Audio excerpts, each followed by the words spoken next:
نحمده ونصلي على رسوله الكريم أما بعد فأعوذ بالله من الشيطان الرجيم بسم الله الرحمن الرحيم قل أعوذ برب الفلق من شر ما خلق ومن شر غاسق إذا وقب ومن شر النفاثات في العقد ومن شر حاسد إذا حسد صدق اللہ مولانا العظیم۔ جادو کے متعلق پہلے بھی میں بتا چکا ہوں اور جادو کی تعریف بھی بتا چکا ہوں، لیکن بار بار لوگ سوال کرتے ہیں کہ یہ جادو ہوتا کیوں ہے اور اس کی حقیقت کیا ہے، اور یہ لازم ہے کہ کوئی جادو کرتا ہے تو ہو جاتا ہے یا اس کے علاوہ بھی جادو ہو سکتا ہے۔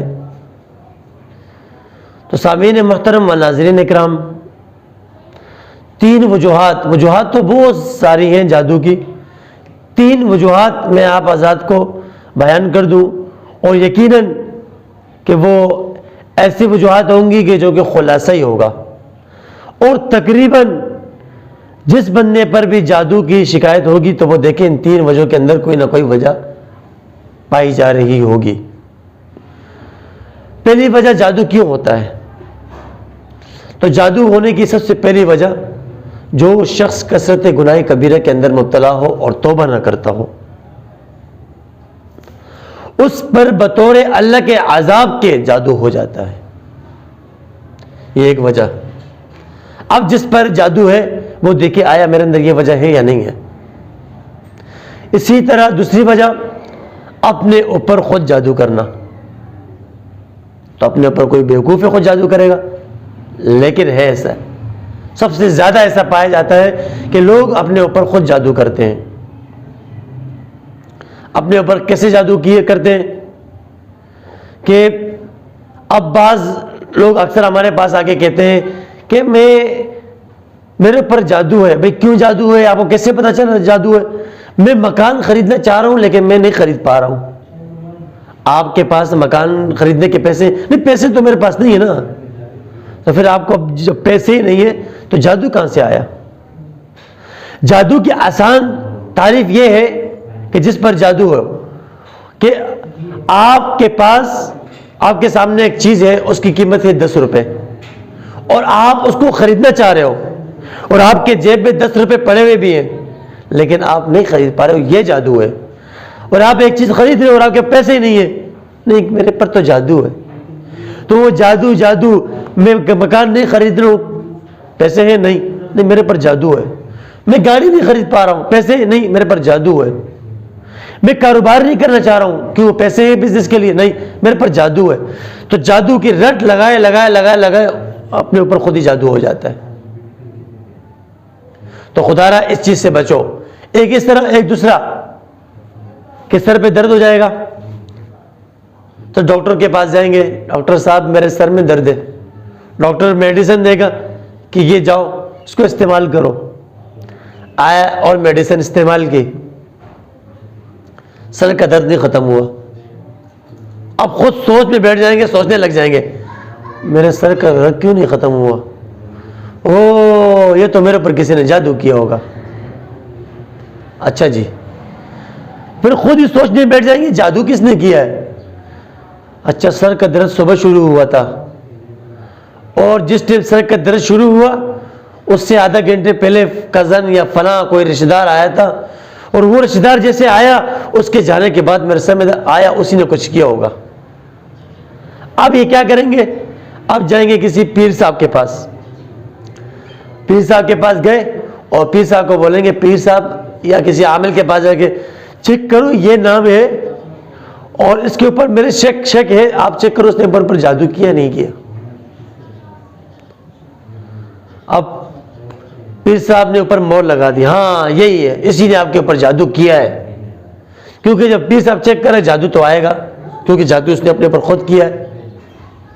اب جادو اس کے اوپر پیر صاحب تو بولے گا تشخیص کا جادو تو ہے، یہ پھر بولے گا اس کے اوپر میرا شک اس نے کیا ہے نا، یہ نام ہے، یہ میرا کزن ہے یا رشتہ دار، تو کیا ہاں یہی ہے، اس نے جان چھڑانی ہوگی۔ ایک بات یاد رکھنا، جو عامل، جو پیر آپ کو یہ بتائے کہ آپ پر جادو کرنے والا یہ شخص ہے، فلاں شخص ہے، جو آپ کو بندہ بتائے، وہ عامل کامل نہیں ہو سکتا، وہ پیر نہیں ہو سکتا۔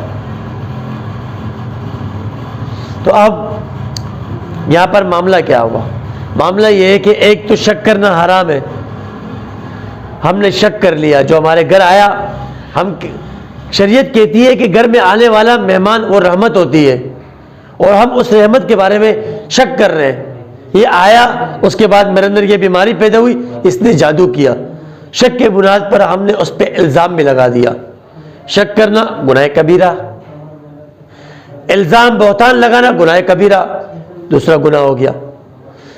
تیسرا گناہ، اس کے ساتھ تعلق ہی کر لیں گے، تعلق ختم کر، بھائی یہ جادوگر ہے، اس کے گھر میں نہیں چھوڑو، ہر کسی رشتہ دار کو بولیں گے یار اس شخص سے بچو، وہ جادوگر ہے، میرے گھر آیا، مجھ پہ جادو ہو گیا، اس سے بچو۔ الزام، بہتان، اور اس کے بعد بغیر تحقیق کے بات کو آگے پھیلانا، ہر کسی کو بولنا کہ تو یہ بہت سارے کثرت گناہ ہو گئی۔ اب اگر کسی کو کوئی اس کو کہتا ہے کہ یہ شخص ایسا نہیں ہے، جادو کرنے والا، کروانے والا اسلام سے خارج ہو جاتا ہے، اس کا ایمان سلب ہو جاتا ہے، اور وہ تو مسلمان ہے، وہ ایسے کیسے کر سکتا ہے؟ کہا نہیں، میں نہیں مانتا۔ جب یہ مانے گا نہیں تو یہ کبھی ان گناہوں سے توبہ نہیں کرے گا، یعنی اس پہ الزام لگانا، اس کے اوپر شک کرنا، اس سے قطع تعلقی ہونا، بغیر تحقیق کے بات کرنا، آگے پھیلا، تو یہ اس گناہ سے کبھی توبہ نہیں کرے گا۔ اور گناہ صغیرہ کی تعریف یہ ہے کہ انسان جب ایک نیک اعمال کرتے تو وہ دھل جاتے ہیں، لیکن گناہ کبیرہ وہ ہیں جب تک اس پہ توبہ نہ کی جائے وہ دھلتے نہیں ہیں۔ تو یہاں پر یہ کبھی توبہ نہیں کرے، جب توبہ نہیں کرے گا، ایک تو اس پہ جادو بھی آ جاتا ہے، دوسرا یہ جادو نہیں ختم ہوتا، یہ گھومتے رہیں گے ایک عامل کے پاس، دوسرے عامل کے پاس، تیسرے کے پاس، بعض دفعہ اعمال بھی کرتے جائیں گے۔ ہم تو وظیفے کر رہے ہیں، ہمیں فائدہ نہیں ہو رہا، ہم تو اعمال کر رہے ہیں، ہمیں فائدہ نہیں ہو رہا، تو ہمیں فائدہ کہاں سے ہوگا؟ جب تک توبہ نہیں کرو گے تمہارے جادو کا علاج نہیں ہے۔ پہلے توبہ کرو، اس کے بعد تو پہلی وجہ میں نے کثرت گناہ کبیرہ، دوسری وجہ کے اندر بھی وہ وجہ آ گئی، لیکن پہلا گناہوں کی وجہ سے جادو، اور دوسرا اپنے اوپر خود جادو، وہ بھی کثرت گناہ کبیرہ بھی آ گیا اس کے اندر، لیکن اپنا جو کہتے ہیں نا یہ نفسیاتی ہے، یہ وہمی ہے، یہ ایسا، یہ ویسے، یہ سب چیزیں اسی میں آ جاتی ہے۔ اور تیسری وجہ جو بہت کم پائی جاتی ہے، کوئی کسی پر جادو کرتا ہے، حسد کی وجہ سے کر لیتا ہے، بغض کی وجہ کر لیتا ہے، لیکن یاد رکھنا جو آپ پر جادو کرے گا اس کا ایمان سلب ہو جاتا ہے۔ اگر وہ یہ سمجھتا ہے کہ میں نے جادو کر کے کسی کے کاروبار کو نقصان پہنچا رہا ہوں، وہ خوش ہو رہا ہے، یا کسی کے مال کو نقصان پہنچا رہا ہوں، یا کسی کو بیمار کروا رہا ہوں، تو وہ اس کی وقتی خوشی ہے، اگر تھوڑی بہت اس کو کامیابی مل بھی جاتی ہے، اگلے کو تکلیف ہو جاتی ہے، لیکن اس کی دنیا بھی تباہ اور آخرت بھی تباہ، ایمان تو اس کا سلب۔